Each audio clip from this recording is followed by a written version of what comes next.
Mahigit na 4 na pong pinaghahanap po ng batas kabilang po ang 4 na most wanted persons ang naaresto ng Pangasinan Police Provincial Officer Pang PPO sa serye po ng manhunt operations sa isinagawa mula Hunyo 15 hanggang 21 po ng kasalukuyang taon. Ayon sa ulat ng Pang PPO, umabot umano sa 47 wanted persons ang nadakip sa pinaigting na operasyon ng pulisya sa buong lalawigan bilang bahagi ng kampanya laban sa kriminalidad. Kabilang sa mga ito ang 4 na individual na kabilang sa talaan ng most wanted persons. Bukod pa sa mga wanted person, nakapagtala rin ng Pang PPO ng kabuang 106 na naarestong law violators sa loob ng isang linggo.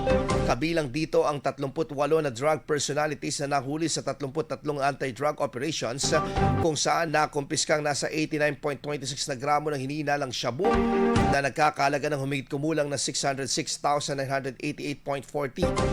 Samantala, 16 po na katao ang nadakip naman sa 4 na operasyon laban sa iligal na sugal, habang 5 naman po ang naaresto kaugnay sa kampanya kontra loose firearms.